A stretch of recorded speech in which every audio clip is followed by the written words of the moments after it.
All right, so I got asked the question, guys, about my men's group, and I started in my neighborhood about a year and a half ago, and I got asked if it was a Bible study and what all it entailed. So I'm gonna break it down about why we started it in my neighborhood, break it down and what we do there, basically. All right, first off, we don't do a Bible study in there. I mean, we do talk about the Bible. Obviously, if you want to be a real man, you follow Jesus, right? He teaches us like being a servant leader. So we preach that in there.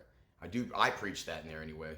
All right, being a servant leader. All right, and once you become a father and a husband, that your life's not about you anymore. It's about giving up your life, right? For your loved ones around you and for your community.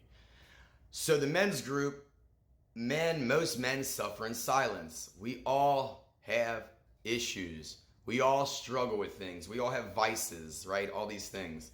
So this is a group for men to come together.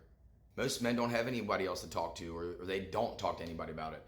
And this is a group about being honest, open, and authentic about our issues, our shortcomings, our defects, as some would call them, our sins, if you want to, right? If you will. All right, and it's just like in the Bible, talks about this. Proverbs 27, verse 17, iron sharpens iron, one man sharpens another. Or as I always like to call it on here, having a battle buddy or battle buddies, as the group would have, you know what I mean? So a lot of books that I've read, all right, talk about this, about having men's groups. And some of these books are from like the 1930s and 40s and things. And all these books lead back to all these books talk about having a men's group. One of them, it was a newer book. This is an old book. The Way of the Superior Man talks about having a men's group. All right, I can't think of some of the other books, but all these books talk about it. The Bible talks about it. Again, Proverbs 27, verse 17, iron sharpens iron, one man sharpens another. So it's about coming together, talking about our issues, right? And coming up with plan to solve those issues, all right? Because that's what we are, gentlemen. And that's what we talk about in there. That men are the leaders, protectors, providers, and problem solvers, all right, for our families and for our communities. That's why God put us down here, all right? And most men aren't about that anymore. And most men are walking around here, all right, in men's bodies, but they're daggone little boys. All right, me too. I don't consider myself to being a man until I was about 35 years old. You understand me? And I'm 38 years old now. So what's that tell you? All right, most of my life, I was bitching, moaning, and complaining about everything, not accepting responsibility for myself and for my actions. That's what we talk about in there. We talk about stepping up. We talk about delaying gratification. All right, and giving thanks. We also talk a lot about self-control. That's probably one of the biggest things we talk about in there, self-control, or as I like to say, temperance, right? But self-control is huge, especially to a young man, especially to a man in general.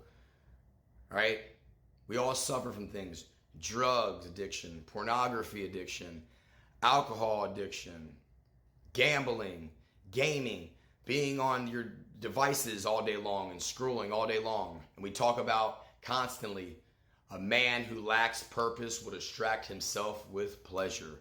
So we talk a heck of a lot about purpose in there and finding purpose in your life, that a man needs daggone purpose. So that's what we do at the men's group. All right. A lot of times what I like to do and what we've done in the past is we have different men lead each week. So they come up with a little topic that they'd like to talk about or that they've read about. All right, and they speak on it. And we talk about it a little bit. And then we go around and we talk about our week and how our week's going. And at the end of every meeting, all right, we go around and we talk about what we're trying to do better for the next week. What we're going to do better for the next week. So maybe someone might say, hey, I'm going to try to read every day for 20 or 30 minutes. I'm going to try to make sure I'm meditating every day, or I'm cleaning up my diet, I'm working on my diet, or I'm cutting out pop out of my life, or cigarettes, or I'm going to not watch pornography, right? All these things, all right? So trying to grow each day, mentally, physically, and spiritually, all right? That's basically what the men's group's about.